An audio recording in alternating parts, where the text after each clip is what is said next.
নমস্কার, সনাতন ধর্মকথা চ্যানেলে আপনাদের সবাইকে স্বাগত। আজ মহাভারতের আদি পর্বের ৭৫তম অধ্যায়ে যযাতি চরিত পর্ব শুরু করব।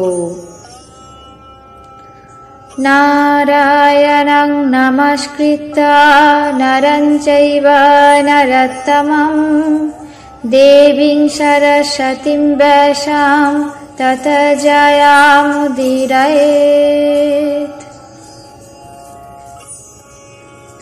ঋষি বৈশম্পায়ন বললেন, হে মহারাজ, সত্য পরাক্রম যযাতি সম্রাট ছিলেন। তিনি ধর্মত রাজ্য শাসন এবং প্রজাবর্গের প্রতি যথেষ্ট অনুগ্রহ করতেন। রাজা যযাতি সর্বদা যাগযজ্ঞ এবং ভক্তি শ্রদ্ধা সহকারে পিতৃগণ এবং দেবগণের সেবা করতেন। দেবযানী এবং শর্মিষ্ঠা নামে যযাতির দুই মহিষী ছিলেন। তার মধ্যে দেবযানীর গর্ভে যদু এবং তুর্বসু নামে দুই পুত্র জন্মায়। শর্মিষ্ঠার গর্ভে দ্রুজ, অনু এবং পুরু নামে ৩ পুত্র জন্মায়। তারা সকলেই মহাধনুর্ধর এবং সর্বগুণ সম্পন্ন ছিলেন। রাজা যযাতি বহুকাল ধর্মত প্রজা পালন করে অবশেষে শুক্রাচার্যের অভিশাপে জরাগ্রস্ত হলেন।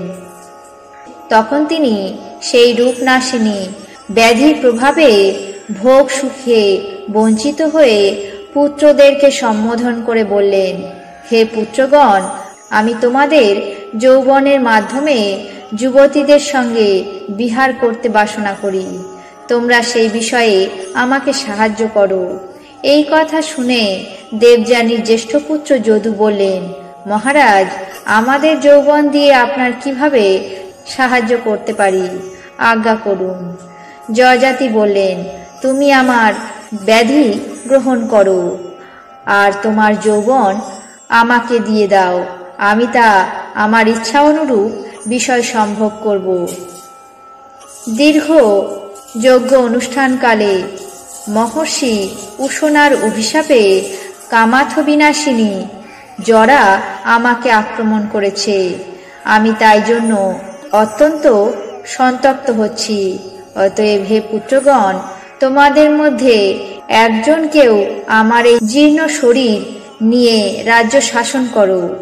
যে আমার জরা বা ব্যাধি গ্রহণ করবে, আমি তার নবীন তনু অর্থাৎ যৌবন পূর্ণ দেহ আশ্রয় করে বিষয় সুখ ভোগ করব।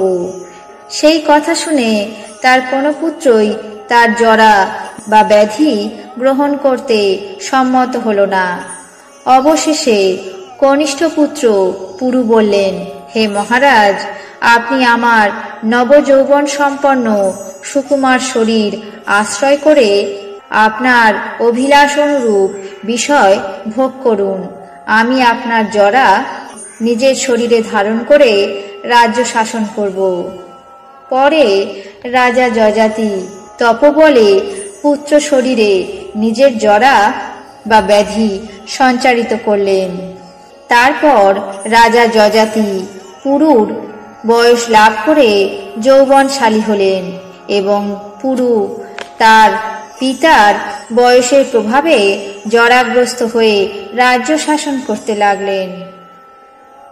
সিংহ সমান বিক্রান্ত রাজা যযাতি সহস্র বৎসর উভয় পত্নীর সঙ্গে পরম সুখে বিহার করেও পরিতৃপ্ত হল না। পরে চৈত্রযুগ নামে কুবের উদ্যানে বিশ্বাচী নামে এক অপ্সরার সঙ্গে কিছুকাল বিহার করেও পরিতৃপ্ত হতে পারলেন না।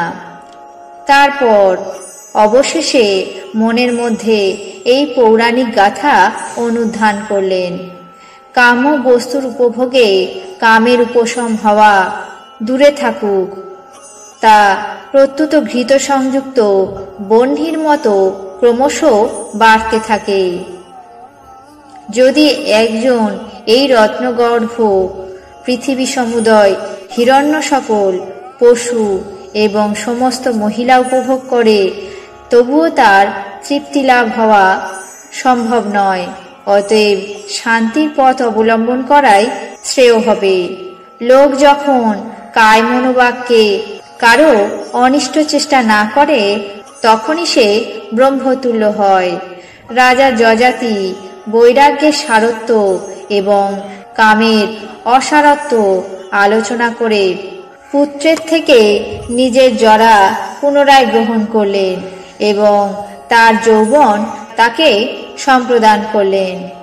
তারপর পুরুকে রাজ্যে অভিষিক্ত করে বললেন, হে বৎস, তুমি যথার্থই পুত্রকার্য সম্পন্ন করেছ। তোমার দ্বারাই আমার বংশ রক্ষা হবে।